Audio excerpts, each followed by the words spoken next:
सतनाम वाहिगुरु। गुरु हर राय जी का जन्म 16 जनवरी 1630 ईस्वी नूं कीरतपुर विखे बाबा गुरदित्ता जी के घर होया। 1634 ईस्वी विच गुरु हर गोबिंद जी ने कीरतपुर आउण पिछों उन्हां नूं सदा अपने नाल रखिया। गुरु हर गोबिंद जी ने उन्हां नूं आप शास्त्र विद्या ते शस्त्र विद्या दित्ती।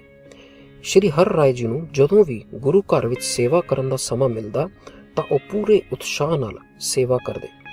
गुरु हर गोबिंद जी ने उन्हां नूं अगस्त 1643 ईस्वी विच गुरगद्दी सौंप दित्ती।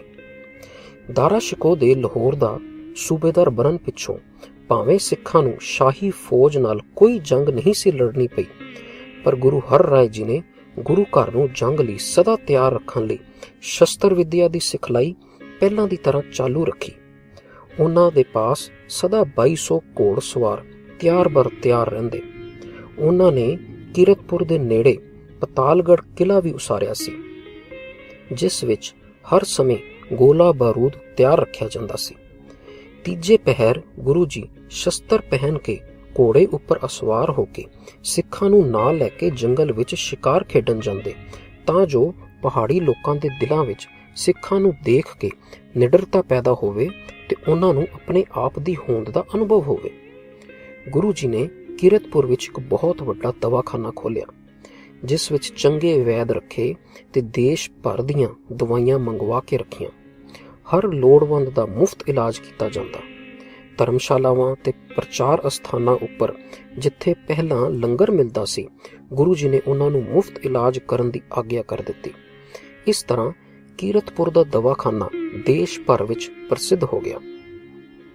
शाहजहां नूं अपने वड्डे पुत्र दारा शिकोह नाल बहुत प्यार सी। उसदे छोटे पुत्र औरंगजेब लई इह सहारना मुश्किल सी। उसने दारा शिकोह नूं खत्म करन लई एक दिन उसदे लांगरी पासों उसदे खाने विच एक शेर दी मुछ दे वाल खुआ दित्ते, जिस नाल दारा शिकोह दा पेट खराब हो गया। शाही हकीमा उसका बहुत इलाज किया, पर वह ठीक ना होया। हकीमा ने शाहजहां नूं कीरतपुर दे दवाखाने तो दवा मंगवाउण दी सलाह दित्ती। शाहजहां ने कहा, जिन्हां दे खिलाफ मैं फौजा भेजदा रहा हाँ, उन्हां पासों दवा किवें मंगा। पीर हसन अली ने कहा, गुरु नानक दे घर दा किसे नाल कोई वैर नहीं, वह सदा दूजे दा भला करदा है। तुसी दारा शिकोह दी जान बचाउण लई उन्हां पासों दवा मंगवा लवो।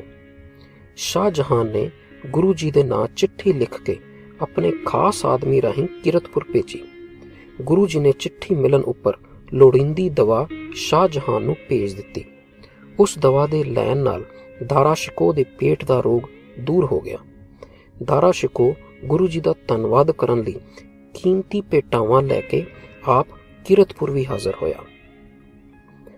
इस साखी विच असीं समझिया कि जिथे गुरु घर हर समय शस्त्रधारी होके मनुखी हक्कां दी राखी वास्ते तैयार जंग लई तैयार बर तैयार रहिंदा सी, उत्थे ही बगैर किसी वैर विरोध दे लोड़वंद दी मदद लई भी सदा तत्पर रहिंदा सी। पर अज असीं ना सिर्फ राजनीतिक पक्षों कमज़ोर हो गए हाँ, बल्कि पंथ दा पैसा लोड़वंदां दी मदद नालों गुरुद्वारियां ते संगमरमर ਅਤੇ ਰੱਜੇ ਹੋਇਆਂ ਨੂੰ ਲੰਗਰ ਖਵਾਉਣ ਵਿੱਚ ਹੀ ਵਿਅਰਥ ਹੋ ਰਿਹਾ ਹੈ। ਵਾਹਿਗੁਰੂ ਜੀ ਕਾ ਖਾਲਸਾ, ਵਾਹਿਗੁਰੂ ਜੀ ਕੀ ਫਤਿਹ।